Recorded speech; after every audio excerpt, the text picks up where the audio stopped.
Go ahead and allow yourself to settle through your posture, softening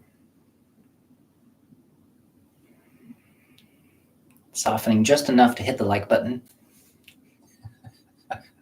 Smooth. Stumbling into the subscribe button.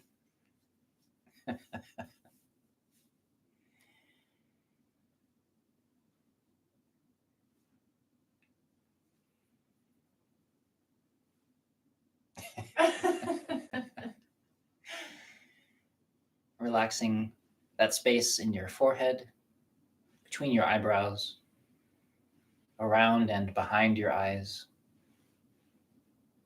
Softening your jaw, base of your tongue.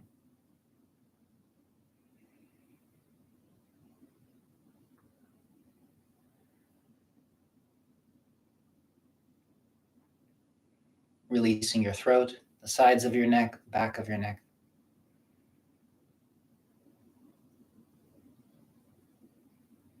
Learning how to stop pulling your head down so that it releases naturally upward.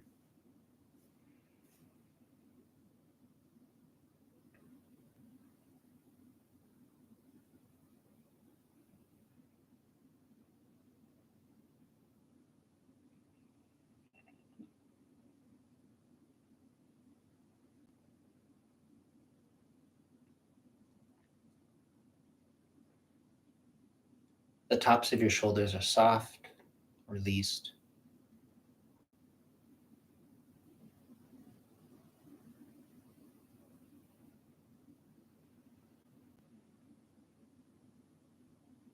Let your elbows hang from the shoulders as though they begin to weigh more as they relax.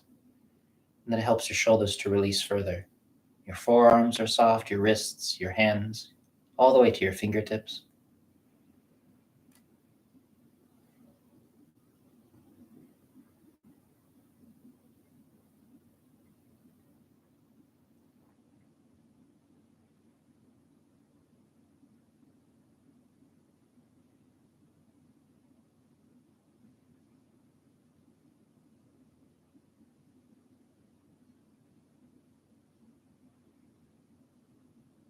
Releasing any tension that might be lifting up your chest, softening your upper back, letting your shoulder blades hang. Your lower back is released.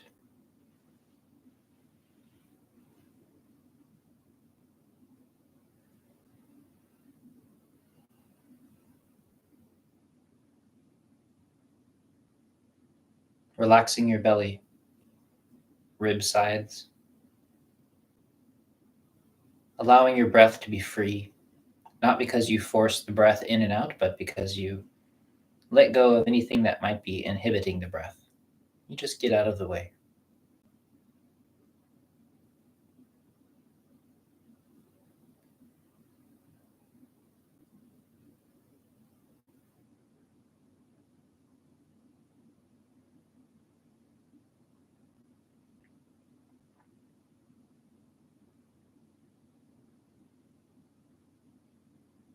Relaxing your glutes and your thighs, the lower legs, all the way down to your feet.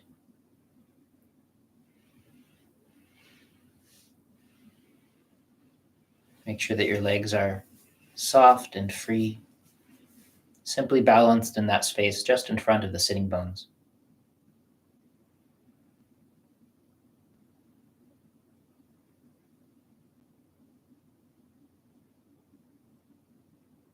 If you practiced the releasing of the lines of the channels and the vessels in the body, then adjust your body so that all of those pathways are open and free and supportive.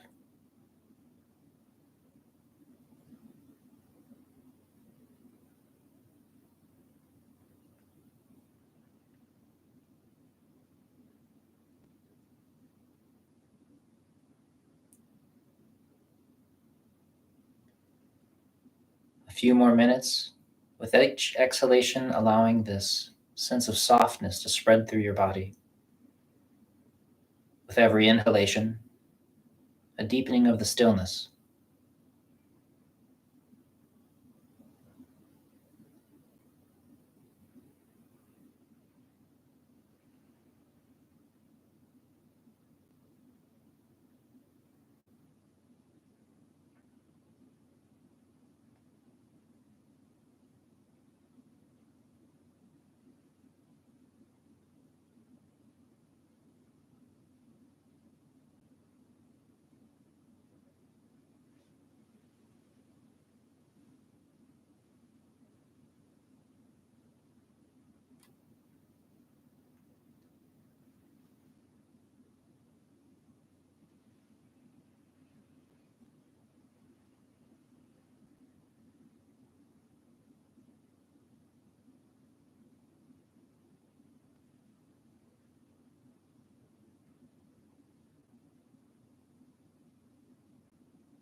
And then when you're ready, get your hands nice and warm.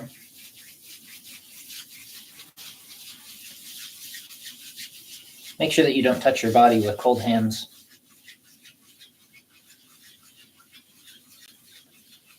And then circling gently on the crown of the head, centers of the palms helping to open that space. Remember that you're not trying to compress your neck, simply stimulating the point at the top of the head, just beneath the surface of the skin. Be gentle.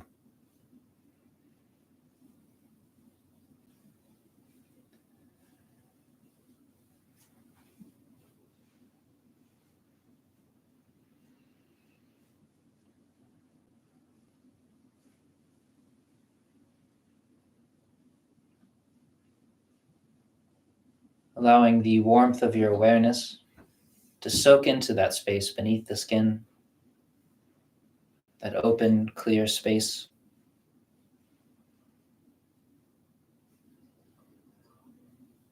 Shoulders are soft, hands are softer.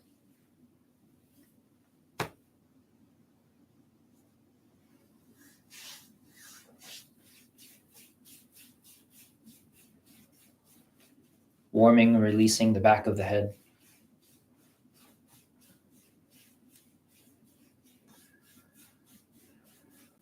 Especially if you've been out in the wind or the cold lately, perhaps spend extra time here.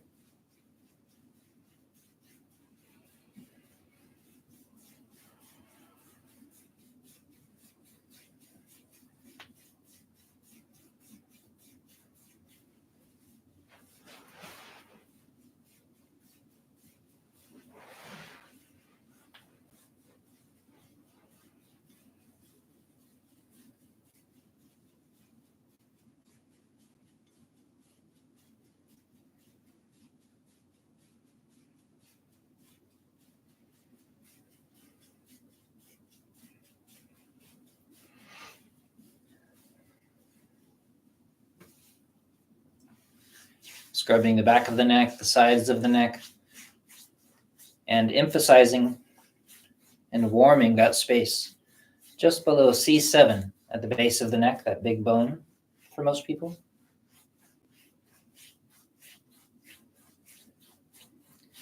Allowing the warmth and your awareness to soak into that space beneath the skin, that fascial layer, this membrane space that moves through the empty places.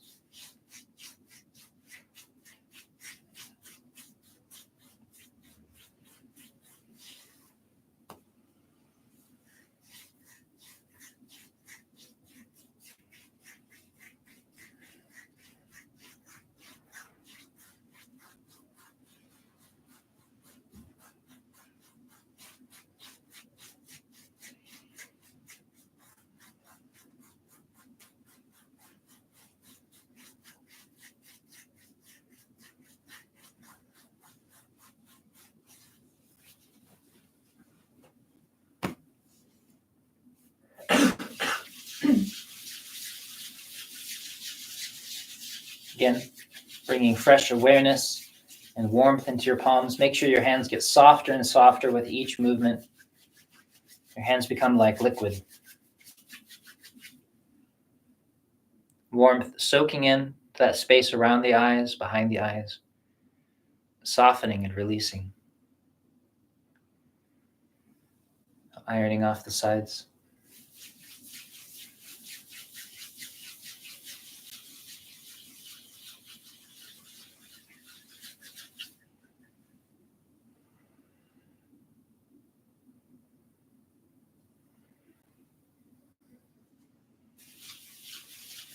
Just as a reminder, for those of you who are new to this class and just joining us, please do check down below the video in the comment section for an introductory lesson that helps you understand what we're doing and why, so that you get the most benefit from the practice. There's also a list of the movements down there to make it easier to keep track.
Today, I thought I would continue our discussion of general Chinese medical principles, because part of what this 100-day series is about an educational opportunity.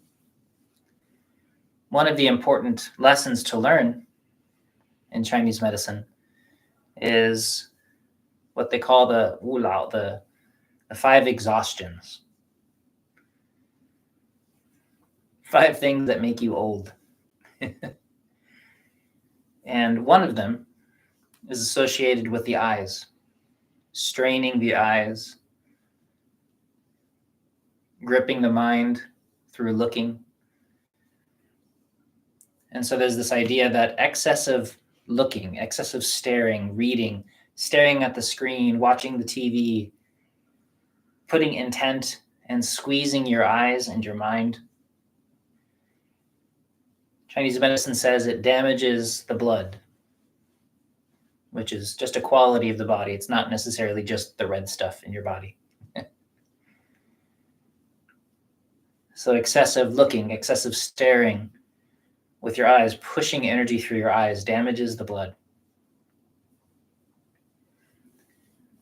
one of the ways we combat this is by learning how to soften around the eyes the way we're doing now.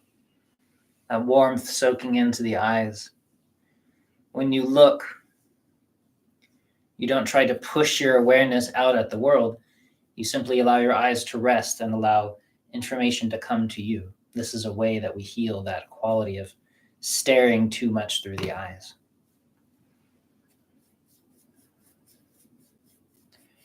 So as we soften around the eyes, let your awareness sink into this area and allow everything to ease open and become gentle and free. Any sense of strain or pressure, either from your intellect or just muscular tension, let it soften, relax it as much as you can.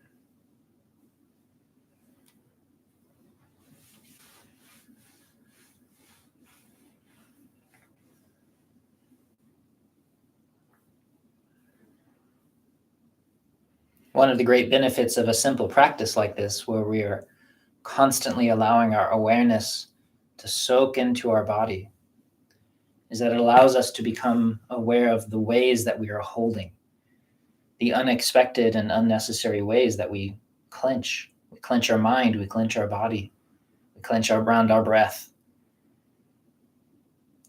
And so with that kind of new awareness and ability to listen, pay attention to how your eyes are doing and how you're using them during the day. And whatever you can do, just make it 1% easier, 1% less intense, a little more nourishing. And that will go a long way to keeping you healthy.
Thank you for the tea.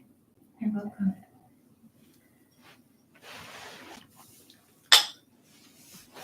Dell is here.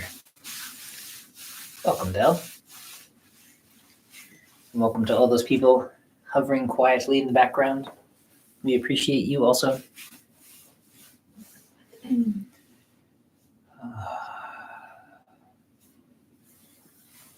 Softening open the shoulder. Remember not to push too hard. You're only allowing the weight of the hand and the fingers to sink below the level of the skin. Into that layer just on top of the muscle and the in-between spaces. Feel your way into there.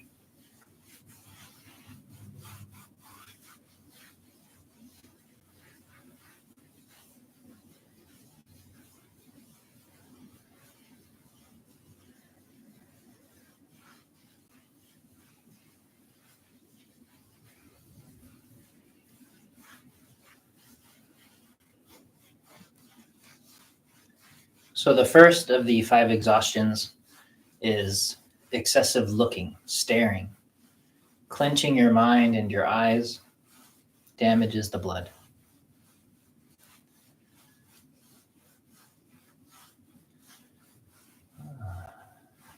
The second is something that you can explore also a lot in this practice, which is excessive sitting injures the flesh, the musculature, this kind of thing. And it can also damage the organs as well, we know at this point.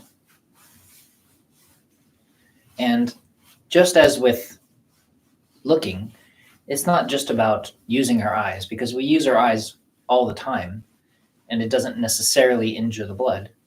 It's this level of intensity and clenching that we're pushing through our eyes that tends to injure the blood. Kind of eye strain, mental strain.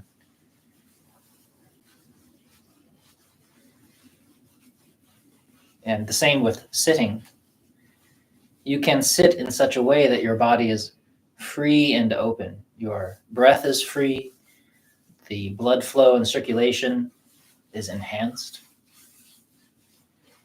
Your chi is allowed to settle. Your mind is aided in becoming quiet.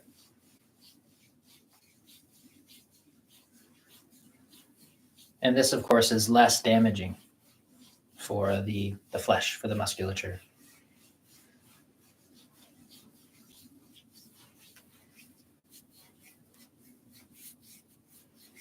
And at the same time, we know that if we were sitting all of the time instead of moving, that definitely can damage the body.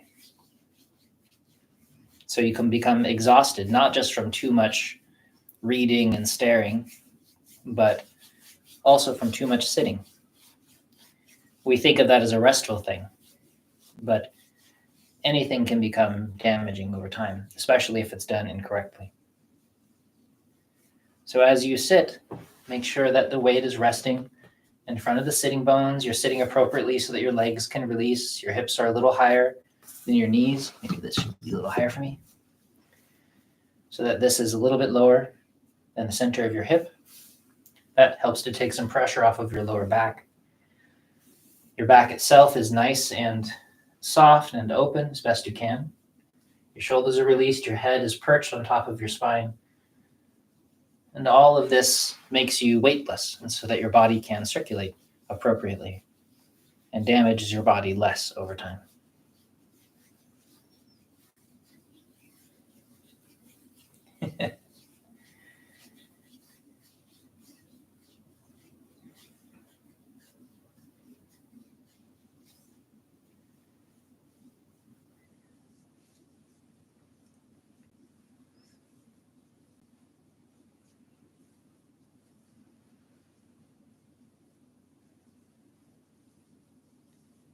Your mind soaking into your body like water into a sponge or ink into paper, spreading out through that layer beneath the skin.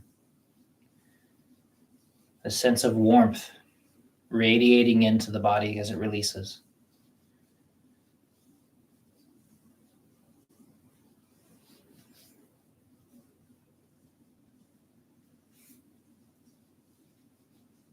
these 3 points on the top of the forearm.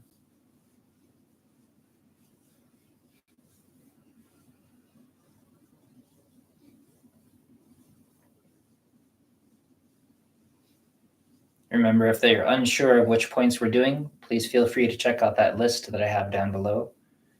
And that will make it easy to just look them up on the internet. And you'll see lots of descriptions of these points that we're working on.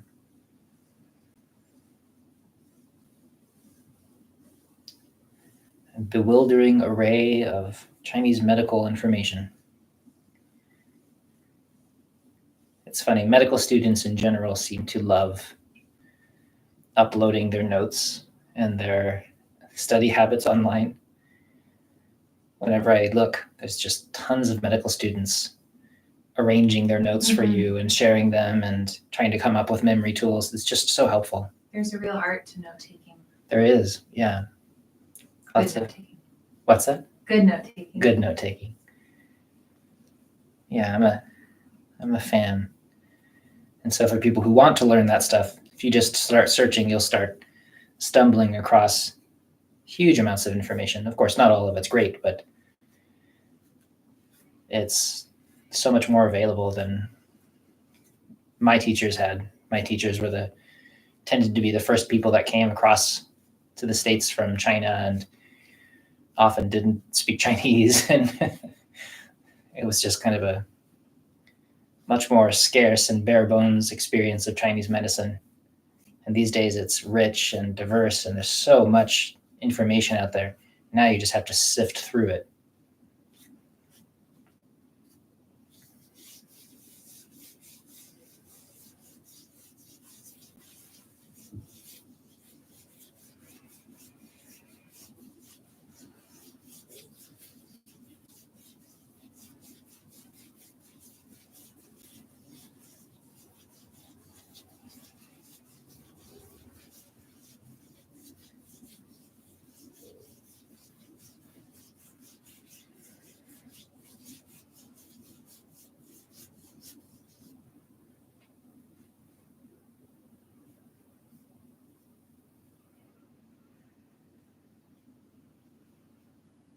Remember to continue softening your hands. Yesterday, we were working a lot on softening the wrists and the forearms. So please take your time to continue that process, to allow that deepening of the suppleness in your body. But in the very least, your hands should be as soft as you possibly can.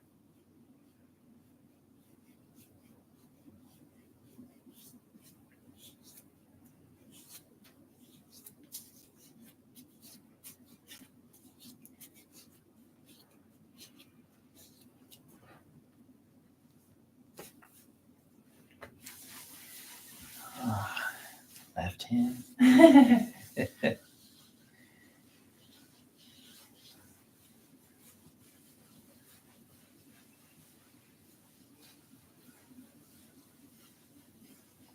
So the third of the 5 exhaustions after sitting is lying down. They actually say reclining. And that injures the qi. Your capacity to circulate, your capacity to breathe. Things are falling in the wrong direction all the time. You can't digest the same. And so again, it's possible to lie down in ways that are better than others. You're lying down in a way that doesn't crimp and obstruct your posture.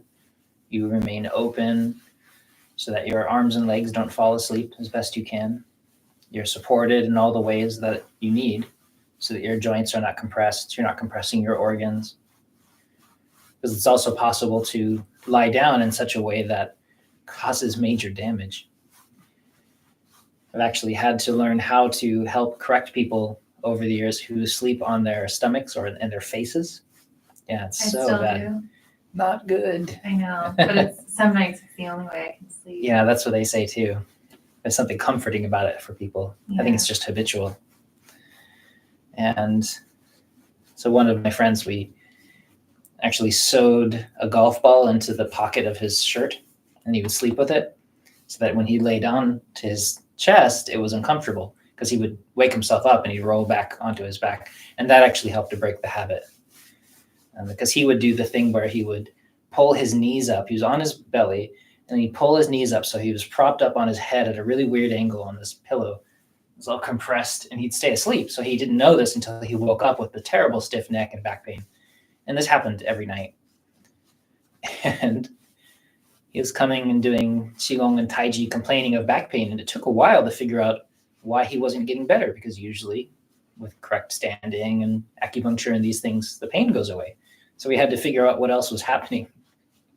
And eventually he admitted how he sleeps. I'm like, oh, okay, there's nothing that I can do that will overcome 9 or 10 hours in that posture. And so we just had to figure out how to break the habit. So all of this to say that there's better ways to lie down than there are, than perhaps you're doing now. So you want to find out how to lie down in such a way that does not obstruct blood flow, that does not crimp or compress your organs, that does not crimp and compress your nervous system, or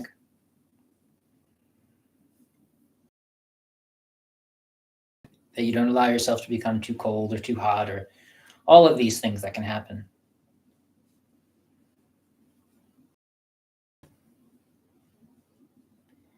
So this, of course, isn't a class about how to do Daoist sleeping, but you do want to at least pay attention to when you sleep and how you sleep, how you engage with sleep.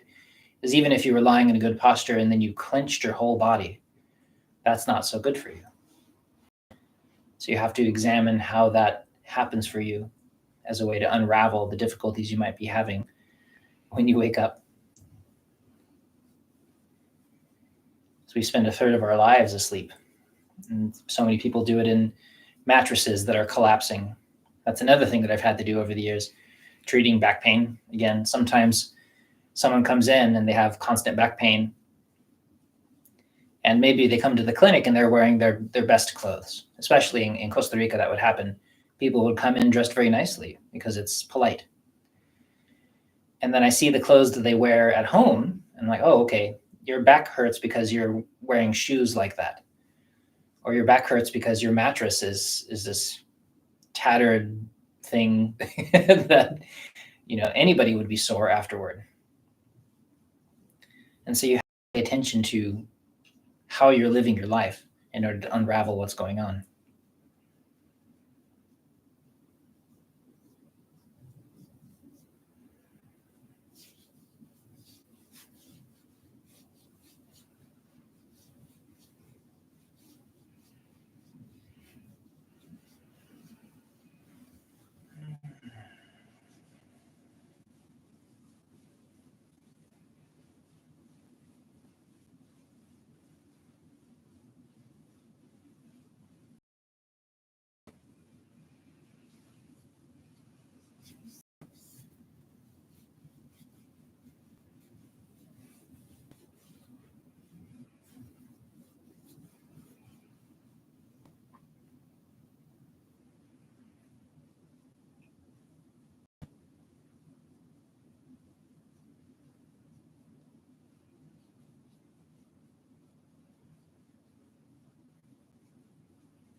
Softening your wrists as much as you can.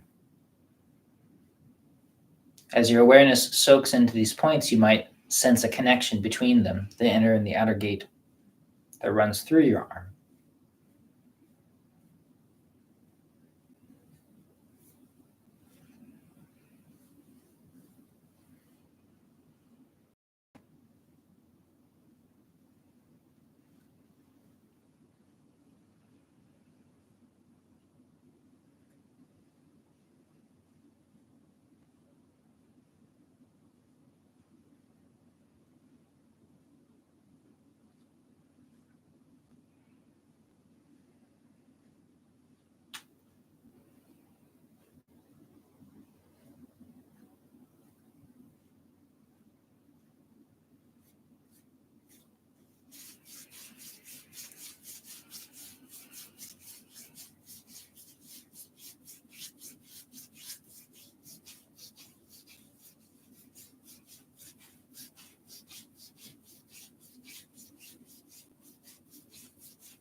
Softening your hands.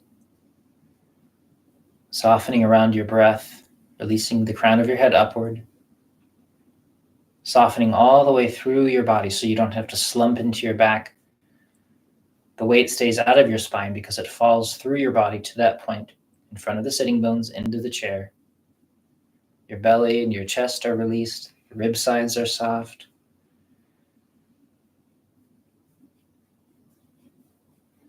That belt vessel around your lower abdomen is released because you are decompressed.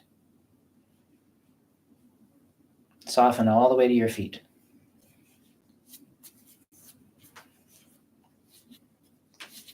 For those of you that have been following through this class, you're more likely to understand that terminology.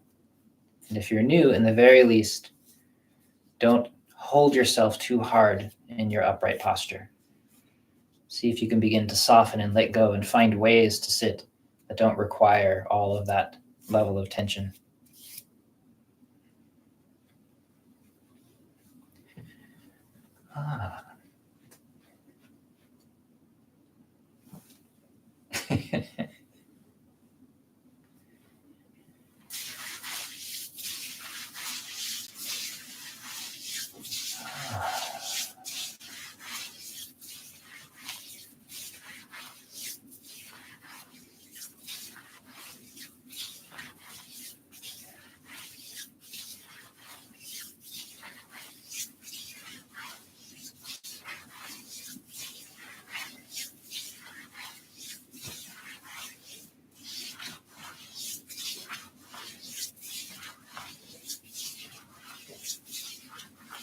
A reminder for people who practice Qigong or Tai Chi that as your hand and your elbow come up, your shoulder is released down your back.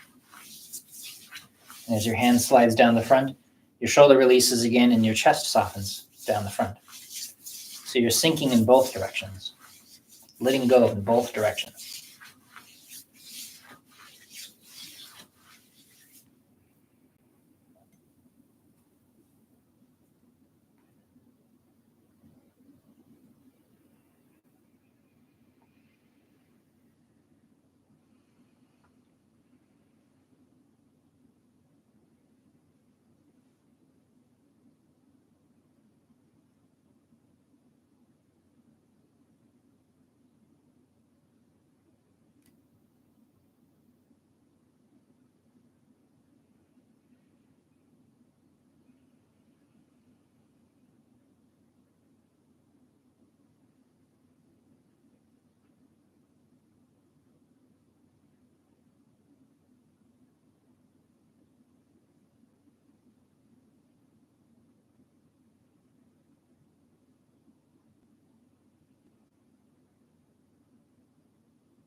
Softening down the breastbone.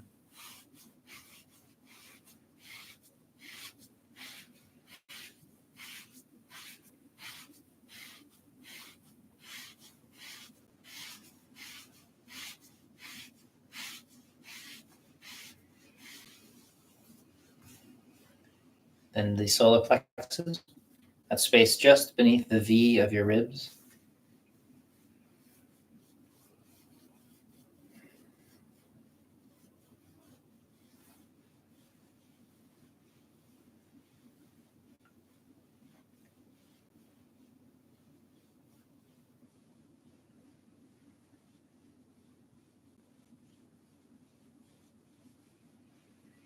Your awareness gently soaking into that space,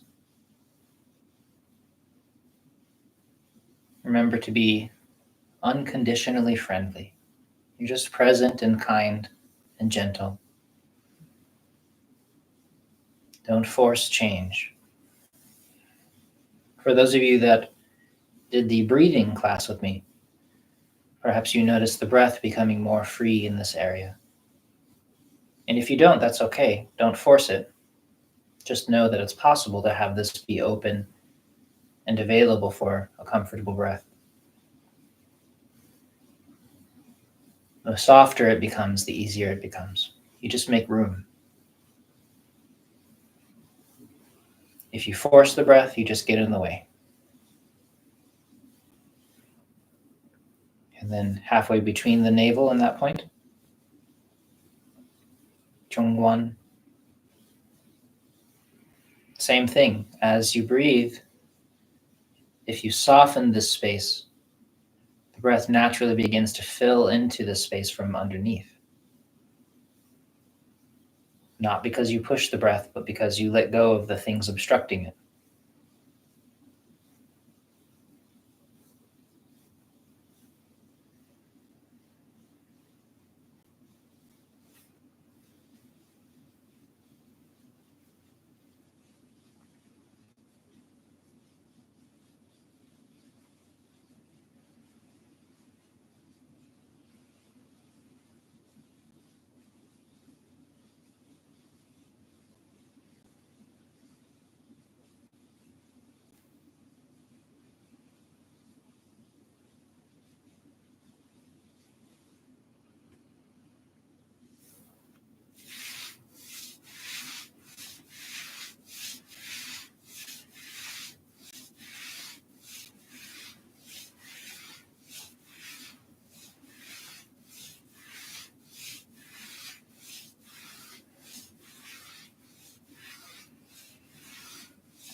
So with the 5 exhaustions, we've gone over excessive looking, staring through the eyes, injures the blood.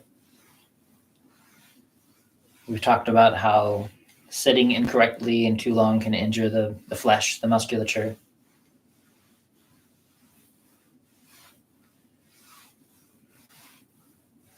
We talked about how lying down too much and in poor postures can injure the qi.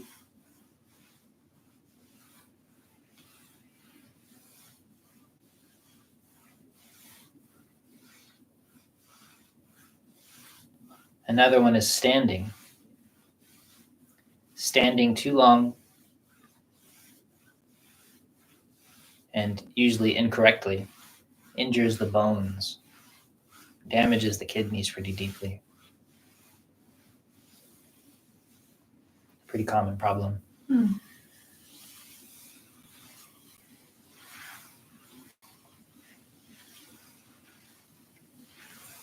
Is the same true for walking?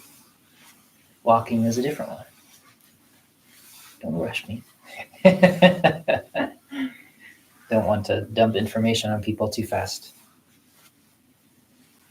Emphasizing this downward direction.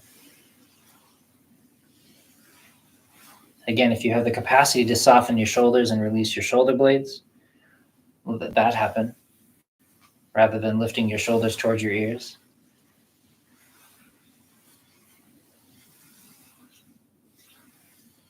Both directions. Here as well, emphasizing this sinking down.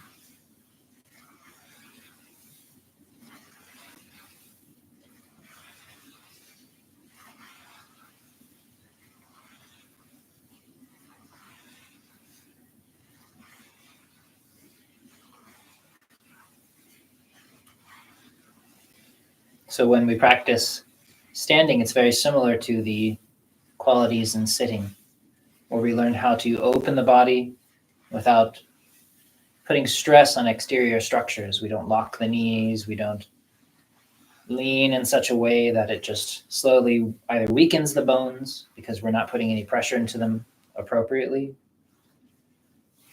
or it damages them directly.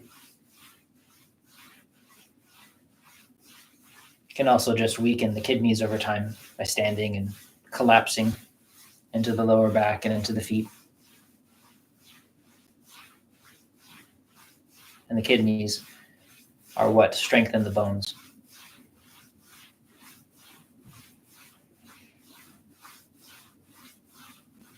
So as we stand, we want to maintain appropriate standing posture position. Remember, I've got lots of videos about these things if you want to learn. And we stand in such a way that we are open and free, and there's no pressure in the body. All of the weight goes out of the body into the ground. Our joints are open.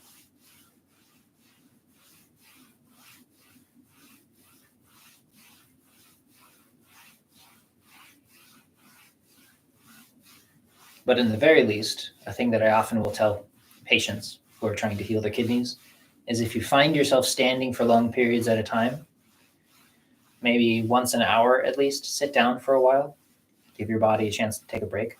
Not everybody has that option at work, if you're working at a cash register or something. But if you can, at the very least, just request a stool or something to sit on so that you can alternate sitting and standing to take some of the pressure off of your body. Or just, if you can, look for a different job.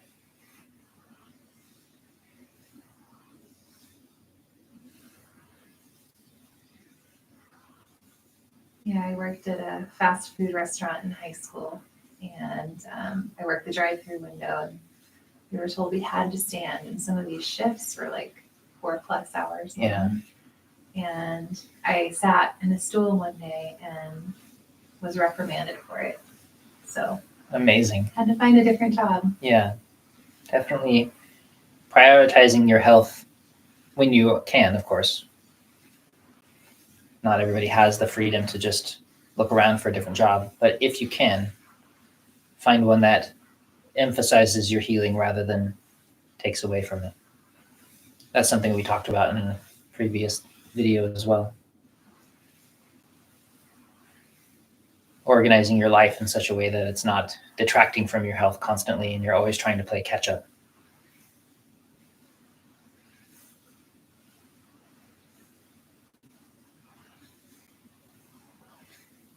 Yeah, it would also be really bad for your kidneys, to work at Amazon or something where they don't let you take bathroom breaks, or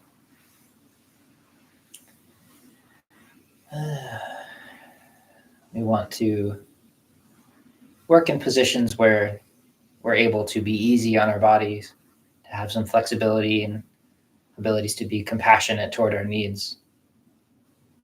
Don't sell your health for cash if you can help it. We can't always help it, but most of the time we can.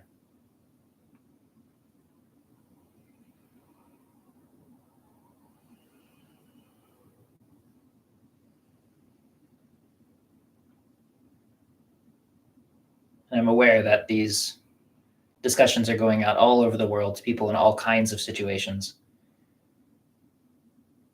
And so the best I can say is to simply do your best. Be aware of the things that might be damaging you and find ways, if you can, to limit them, and find ways to add things that are beneficial for you.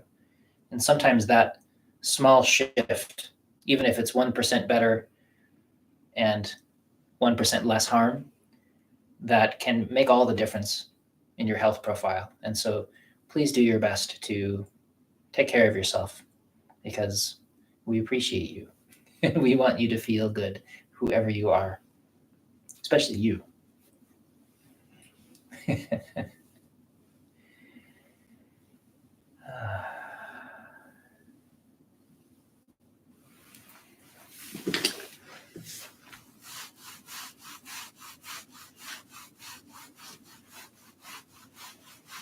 softening open along the inguinal groove. And again, if this is an area of particular difficulty for you, spend extra time here. I tend to speed through it, but maybe for you this is very important. And so you do 100 repetitions of softening through this area. That's okay. I'm going to spend more time again on the back. We've been slowly increasing the number of repetitions there. But again, you want to move in such a way that does not exhaust your arms or generate tension in your hands and shoulders. And so limit yourself and move to the extent that you can while still benefiting your practice. Every day will be different. Every person is different. So you have to monitor this ability to be soft, because softness is what we're allowing to soak into the body, not tension. So don't practice tension if you can. And I know you can.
When your mind wanders away, simply soften that distraction.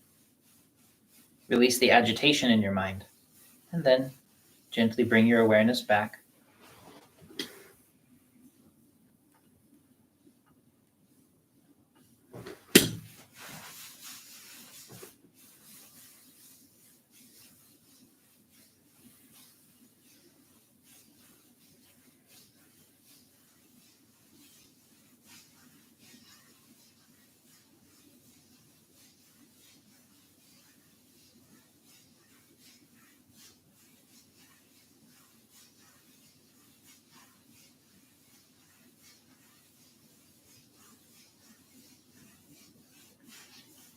I had forgotten to put my phone on sleep again.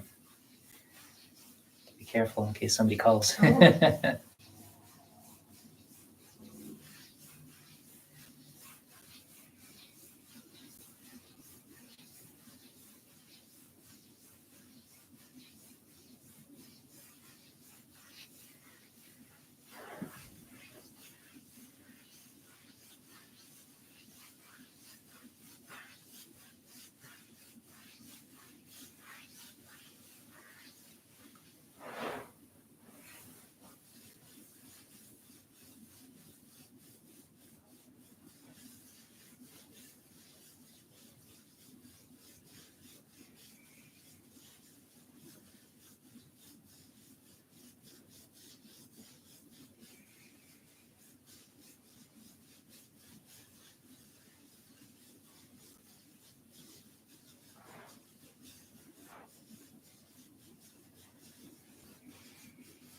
Listening deeply.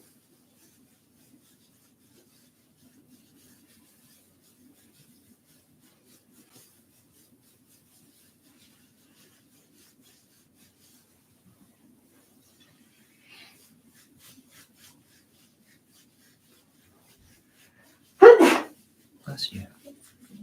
Bye, sweet. Bye, sweet.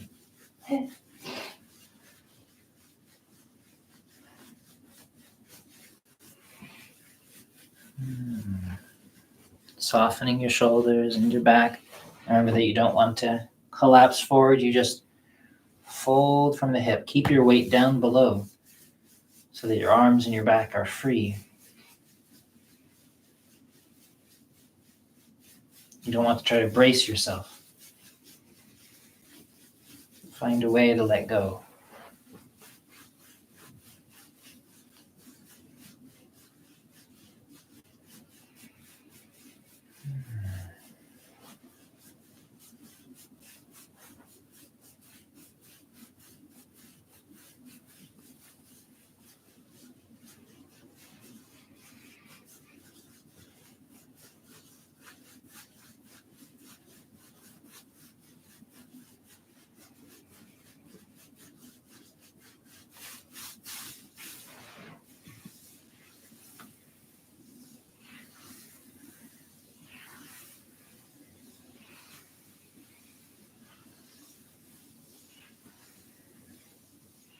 Listening to your body, noticing how you are responding to your own sense of touch. If a stranger was to touch you in the way that your hands are touching your knees, what information would you glean from their intent? You can tell a lot about something somebody's thinking or feeling based on how they touch you.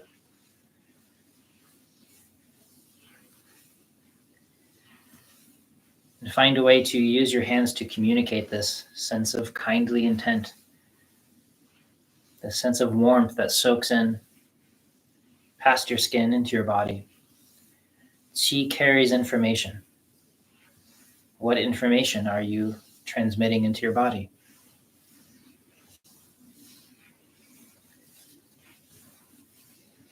It's pretty clear that your tissues will respond one way to one kind of intention and another way to another.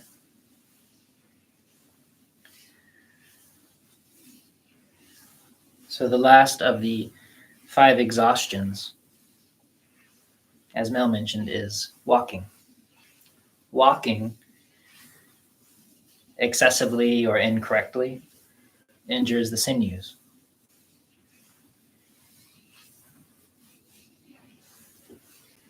and this is a pretty common thing that I've gotten to work with in the clinic as well. People who walk in such a way that they slam their legs into the ground while their knees are locked, or they swing their hips, or their backs are hyper arched while they're walking, or they're pushing their body in such a way that it strains all of their joints.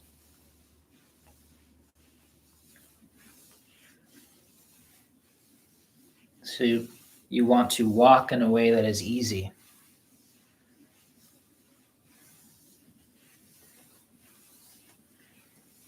There are all these classic images that you want to walk like the wind.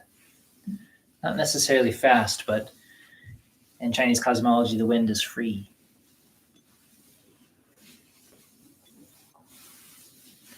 What is it in the I Ching? The wind. Penetrating? Penetrating, it does do that, yeah. But in this case, it's the qi that penetrates through your body as you walk.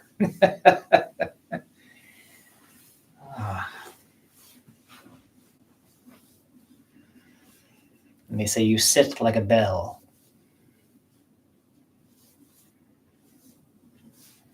There you are. Imagine what that means. You ring. And you sit, you're solid, the base. If you put a bell flat on the ground on the base, it's just like thump. If it's shaped in this traditional bell shape, it's very stable, and it's stability, and it's empty in the middle, so it can resonate.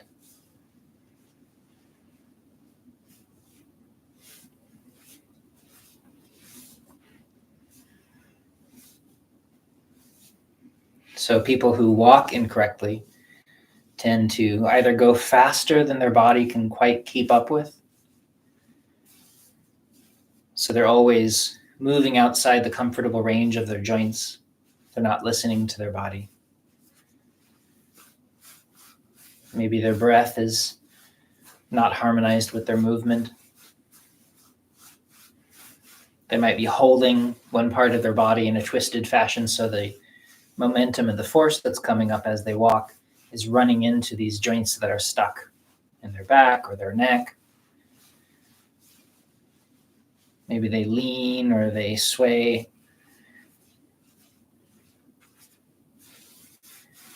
And so even a little bit of walking done like that can begin to injure the joints and the sinews. But a lot of walking can definitely wear you down, wears the joints down.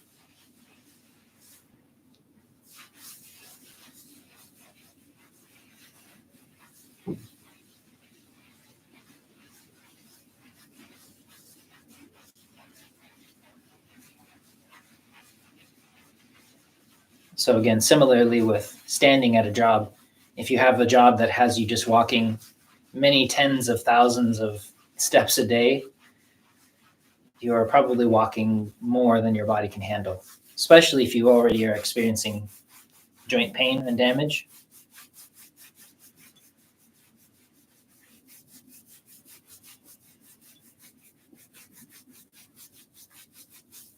Find a job that helps you live a more balanced way. You take breaks when you need to, you get enough food, reduced stress, no heavy lifting if you can help it, some walking but not too much, some sitting but not too much, some standing but not too much.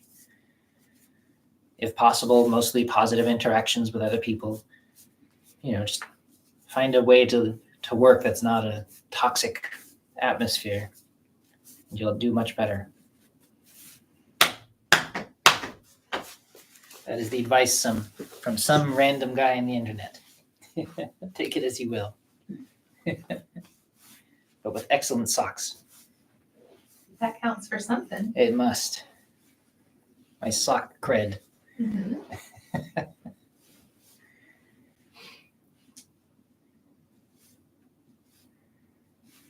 Remember, continuously softening your hands, your fingers, your wrists.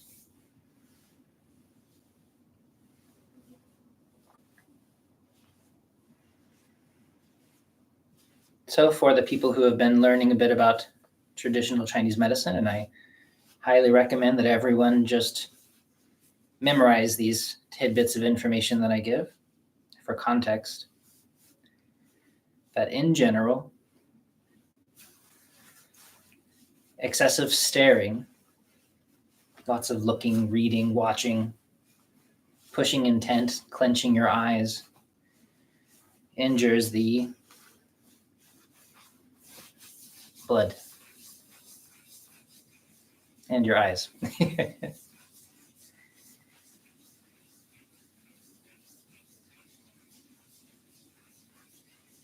Excessive sitting down in poor posture or just for too long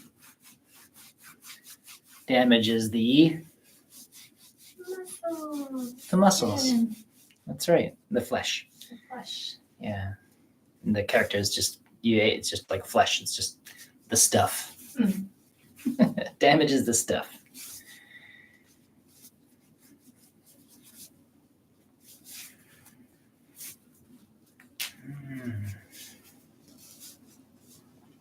It's funny. It's the character that looks like the moon. It's the same character as the flesh. Oh, that's right. Isn't that interesting? So excessive sitting damages the moon. I don't remember why, like what the primitive meaning was. I don't know either. Maybe it was just the same sound or something. When they started increasing the number of characters, they're like, well, this one's, we use the same word, and so we'll just use the same character, that kind of thing. Maybe they were talking about the moon. That's the best way to remember it.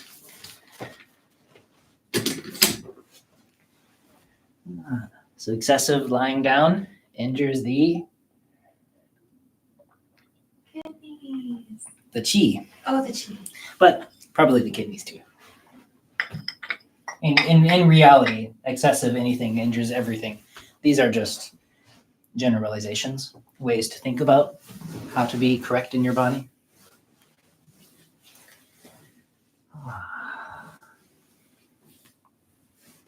There's these wonderful, very old rules like this, the 5 exhaustions.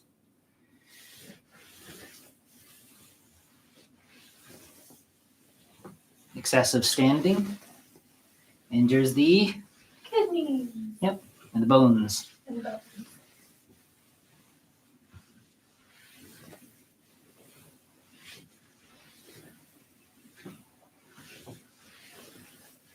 And excessive walking damages the Sinews. sinews. Perfect. At least this is the list, the classical list. Worth learning. And at least just making a little note in your head that when we're talking about standing, sitting, walking, lying down, we're just basically describing,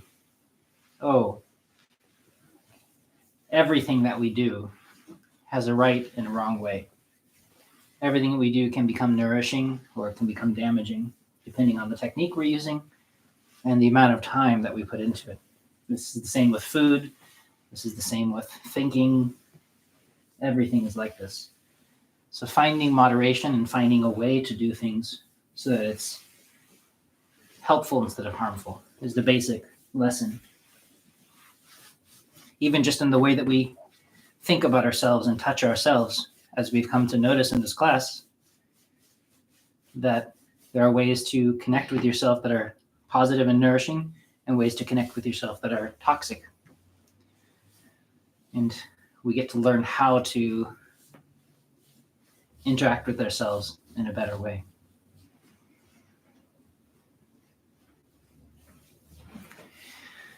Steph is asking about lying down when ill.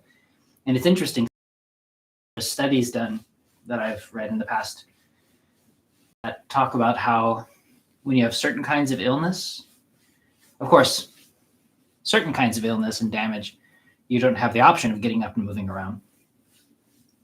And so then the best choice is simply to at least have a lying down posture that is less harmful. But like if you got the cold or the flu, they've actually shown that if you have some times of movement, you get up and you move around a little bit.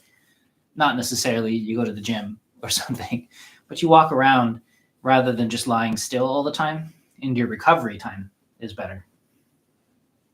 You don't want to just be stagnant. Part of healing is having some circulation. But again, that doesn't mean going for a brisk walk. It just means don't hold completely still for days at a time. And again, just because this is going out to countless people that I don't know, if you're not sure, ask a doctor, because I don't know what your condition is. Don't say, some random guy on the internet told me that I need to move around. You know, when you have all kinds of interesting medical things occurring for you. But in general, I think as advice, it is known that you don't want to just be completely sedentary even when you're sick. Rest is better than not rest. Getting enough rest is very important. And at the same time, you do want to help your body circulate its fluids, because our little pumps, like our heart, these kinds of things are actually less effective overall than movement for circulating our fluids and our blood. And so we want to help our system pump lymphatic and to help release and move things through our body with gentle, healthy styles of movement. That is my thought about it. Mm-hmm. How much time? Oh, good.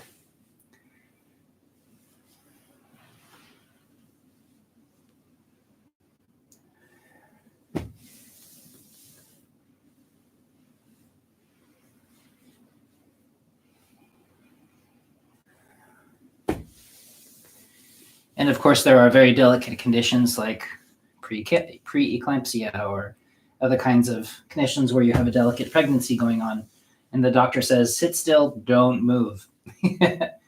And they do it for good reasons, because it's more for the health of the baby, perhaps, than your own health.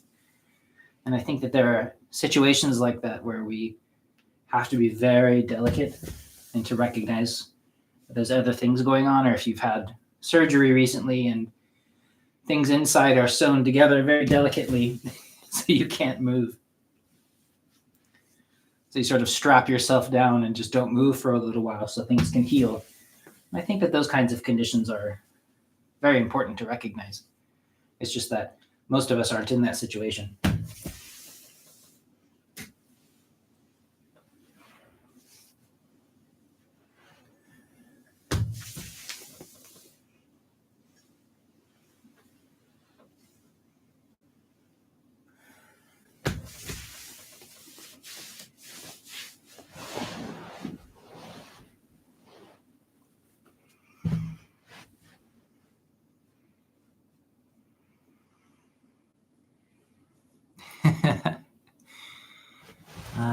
I'll post a little thing at the end of class.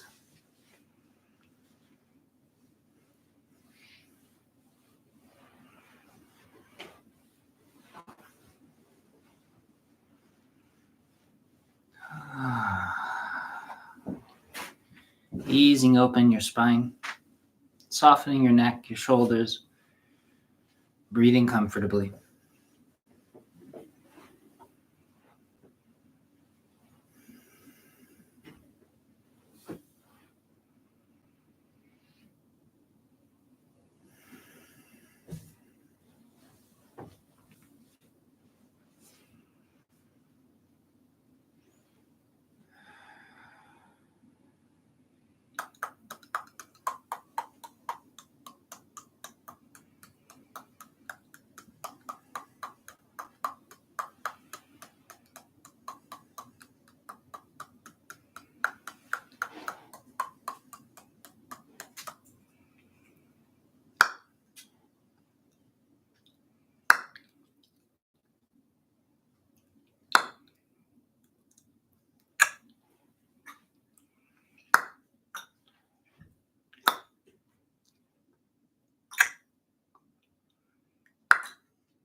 If you'd like to, you're welcome to lay flat.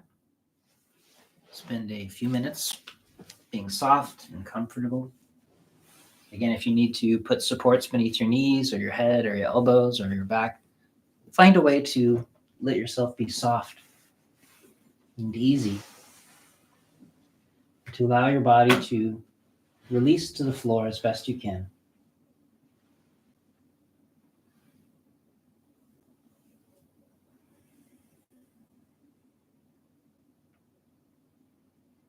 Noticing if you have the tendency of gripping yourself even when you're lying down. Sometimes it seems as though people half expect themselves to fly up into the sky, so they're holding on to themselves. Just let everything go. Fall through your body into the ground.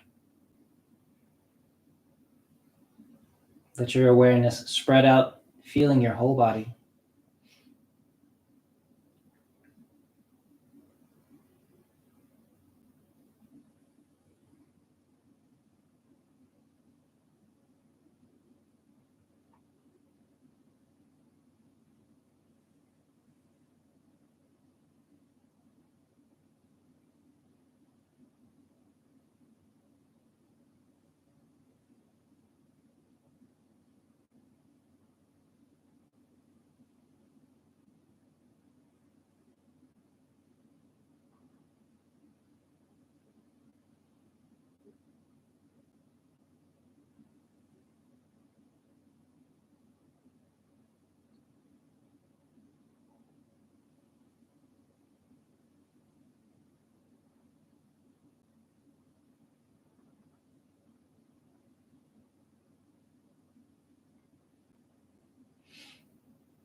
At some point when you're ready, you will very comfortably and safely move back to a seated position.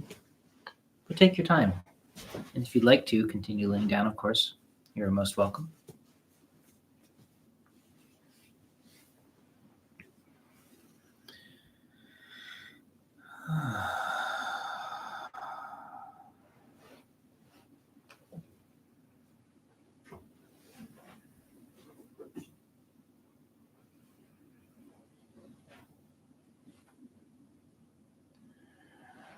Again, anchoring your awareness in the center of your body, in that space, in the middle dantian, behind the navel. And then slowly from that point, let your awareness spread through your whole body, staying anchored in the middle. And then from your body into the space around you. So you're aware of the space around you just like normal, but with this gentle, settled space in the center.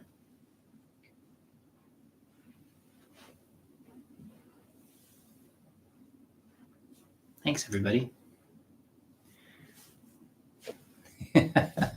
Fun to have everybody here. So let me send out a quick in here.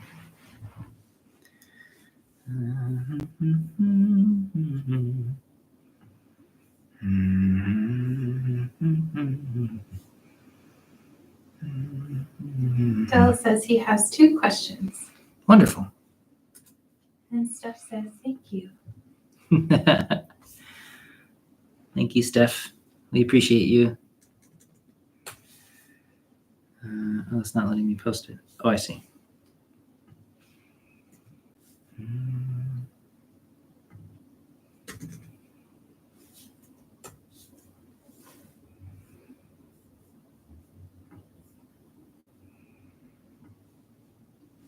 Oh, nice. You're putting the Chinese in the chat? Well, I'm putting both, but it's coming through kind of oddly because of the way they don't let me separate lines. So I just had to put a bunch of spaces. Hopefully that's a little better.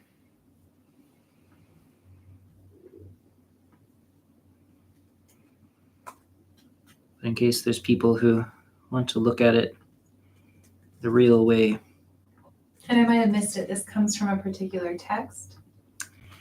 I think this may come from the Huangdi Neijing. It's just traditional Chinese medicine, common lore. It's just one of the things that people say all the time.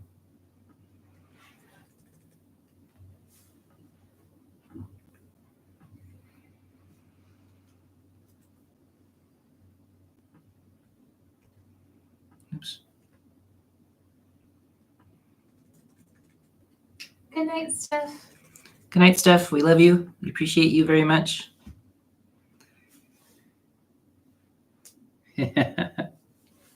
Rest well. I hope you feel better.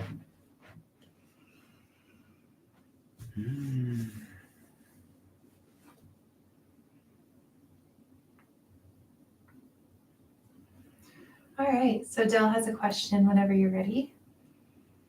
Sure. I understand standing, laying, sitting, and walking are known as, quote, the 4 virtues. Are there any other virtues you know about worth recommending? Well, the virtues are just ways, and again, it depends on the the translation, but it's they're just talking about basically you have, in that way of translating it, there are 4 opportunities to train: sitting, standing, walking, lying down. They'll talk about, those are the ways you can meditate, for instance. And what they're describing is just saying you can practice anytime. You should be practicing all the time. That's a way of talking about there's methods for everything. And so it's not that those specific things are the virtues. It's just that they're saying that everything is an opportunity to cultivate, as far as I understand it, at least. So are there other virtues? The virtue of tree climbing, the virtue of river swimming, the virtue of cosplay, there's the virtue of napping on the couch. Good cheese. Good cheese. QIS. Lots of good virtues. There's duh. I don't know if you want to talk about that. Oh, that virtue? Yeah, Dao De Jing. The virtue.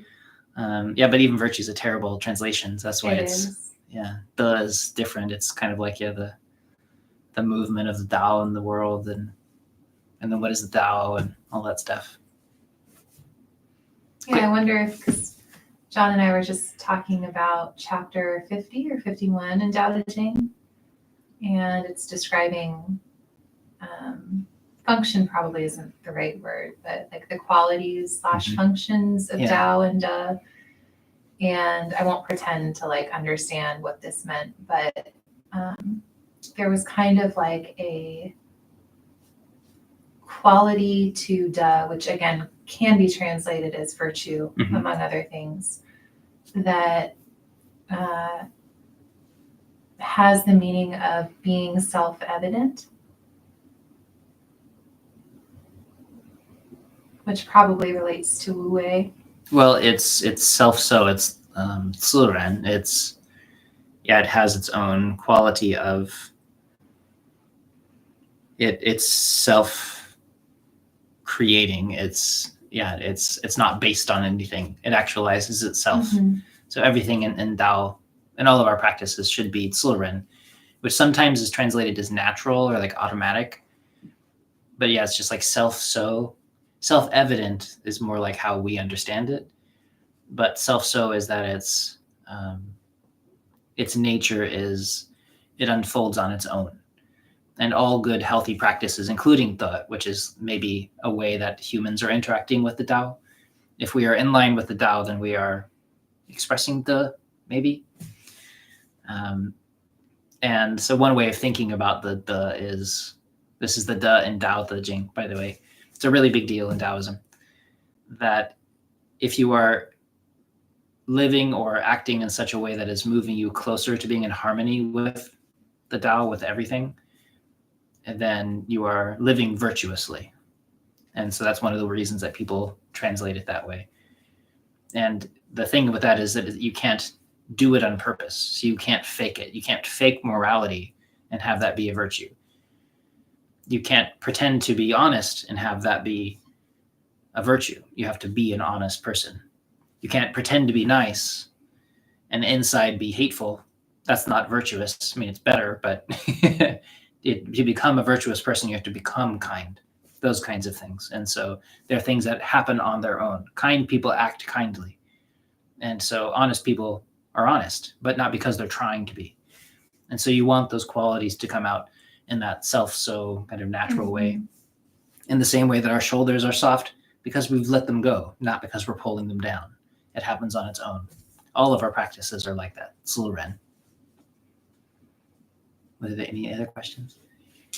Del, I think you may have had another question. Did you want to ask, or he said he had two? Yeah, there's two.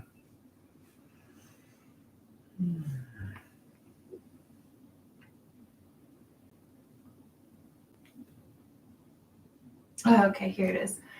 He says, as I'm doing more Qigong, especially Dantian breathing, I notice my sexual energy has increased tremendously. Do you have any advice on how to contain this energy? I kind of have a girl I'm seeing now, and you said something about wasting my gene kills myself.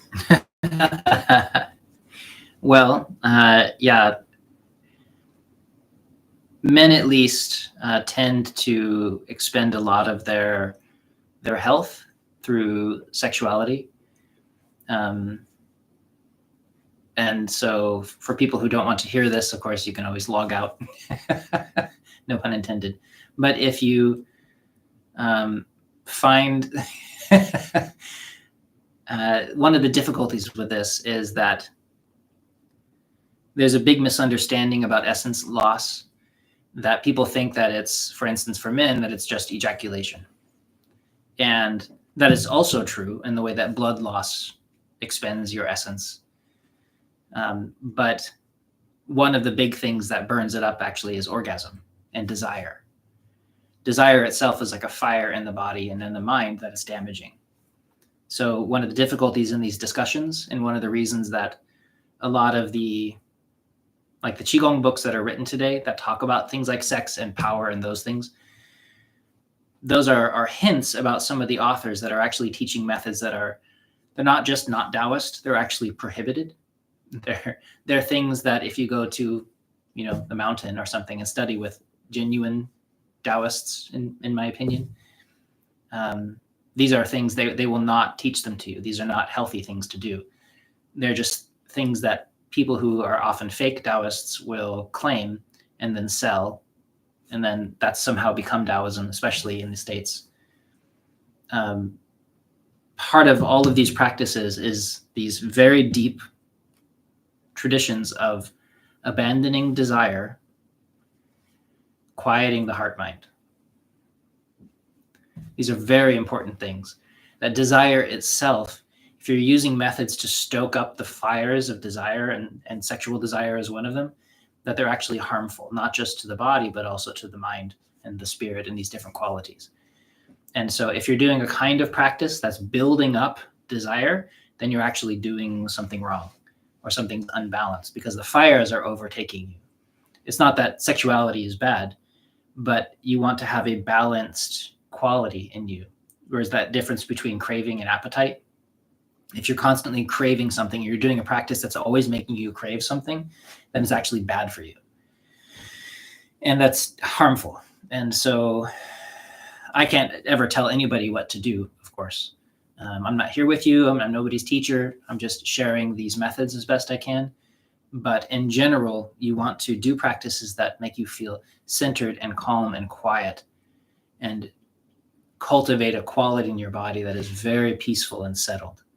And when you're doing things that pump you up, in any quality, whether they pump up your mind, they pump up your emotions, they pump up your body, then usually those are incorrect practices that lead to damage in the long run. I actually just got a question this morning from somebody who was asking about practices that are famously bad for you. Like within the world of Qigong, people that talk in Chinese medicine, we talk about Qigong and these things. There are certain teachers and there's certain methods that are famously dangerous. And I've mentioned them in some other discussions. And they're very popular, in part because they make people feel things really strongly. And that's always a major red flag in any of these, in my opinion, more authentic systems. And so I would be careful with whatever kind of breathing you think you're doing. If it's pumping up your sexual energy a lot and not making you feel calm and settled and stabilizing your essence and stabilizing the fires in your body, then probably you're doing something wrong. And I would just be careful with it. That would be my fair warning. Otherwise, if you're enjoying it and it's something you want to do with your life, I tip my hat to you. Have a good time. Certainly nothing wrong with living your life however you want. I just want to be sure that we're not classifying them as Taoist practices, because I think that is just it's a sales pitch that people have used. And you can certainly pump up your energy in any way you want. There are martial arts practices that pump up aggression in a really big way. There are whole breath practices that are designed to make you feel animal fury before you go out and spar in these things. And they call them Qigong. It's fine. The problem comes when you start to call them Daoist methods or something like that. It's like, well, there's no Daoist systems that's going to pump up your appetites and your cravings. It's completely against the actual cultivation side of what people are trying to do, to become this quiet vessel of information and capacity in your body to store, not expend. And so feel free to use them however you want. Just be careful to recognize that you're moving your body and your mind in a way that is going to make it hard to undo later. My opinion. Related disclaimer. To this, I think related to this, Del asks, the Tibetan breathing methods are dangerous too, if you do them before cultivating quiet. Tibetan breathing methods. I'm assuming you're talking about like Tumo and things that are these warming methods. Yes, another one of the very famous, dangerous ones that people use. And again, not because the Tibetan methods are dangerous, the Vajrayana methods and these things, they're all really intense, but they're part of a whole system. And one of the things that people do is they take this little tool out of a whole system and they start to cultivate it on their own by themselves with no master watching, no preparation. They haven't done the years of training beforehand. And they just start doing this thing, trying to heat themselves up or create changes in their body and get more of something. And they certainly get more of stuff. And again, this is another realm where there's famous teachers now in the West where they took a piece of this thing and they're teaching it and they have really good marketing and all these things. And then you look at the people that have been learning from them, they're damaged, and there's people who've committed, who've unalived themselves, and there's all kinds of problems. And the teachers themselves are famously like destructive, harmful, egotistical, damaged people. And you look and you go, okay, well, what is this doing to me? It makes me feel really good. Well, maybe that's not the point of a Tibetan Buddhist system. And if you're taking a practice out that's pushing you in the direction that the people who created the practice would definitely say, don't do that, then maybe you look at it and go, well, maybe this isn't what I want.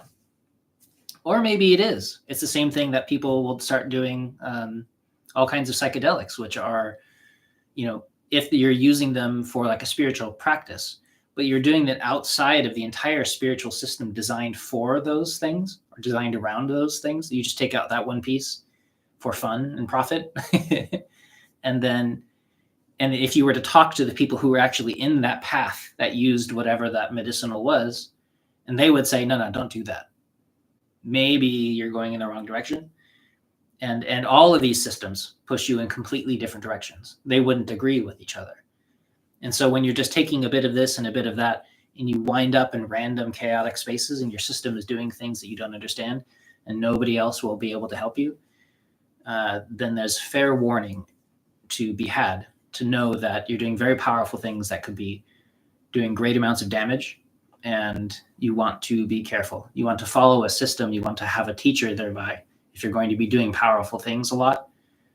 And you want to be very careful because you can damage your mind, damage your ability to see the world clearly, damage your emotions and supercharge them in such a way that it becomes very difficult in the future to become calm. And you damage your body, you burn your channels so that you can't replenish in the future. You use yourself up. And this, of course, is a thing that young people have been doing forever. And so as an official old guy now, I get to say, please don't do it. Please save your body for later in your life. Don't use yourself up no matter how good it feels, because you will regret it, in my opinion. Maybe you won't. Maybe when you're older, you'll be thinking, dang, I wish I had, done all those things. And that's a way to live too. And I think that's fine. I'm not here to judge people. This is just my experience and my opinion about these things. Not being an expert in psychedelics or Tibetan methods or, sexual Qigong, all these things. I can just tell you what I've learned over the years and what I've seen in my clinic. And I've seen some scary, damaged people who wish they had done something different. Which is not everybody, of course, but please do be careful when you're using powerful methods just off the cuff in a casual way. It's like playing with a gun. Yeah, ZhiCheng Shifu says something like, we get good at what we practice, and whether we realize it or not, we're always practicing something. Mm-hmm.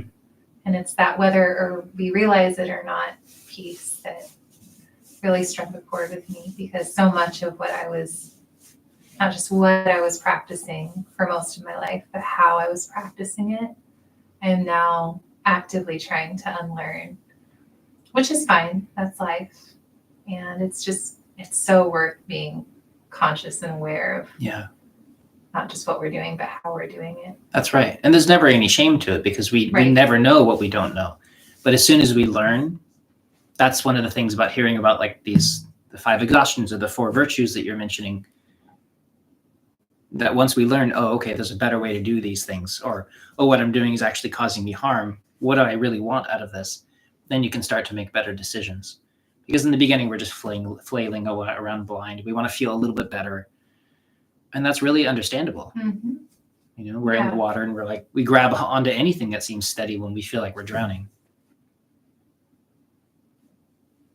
Yeah, that's really good advice.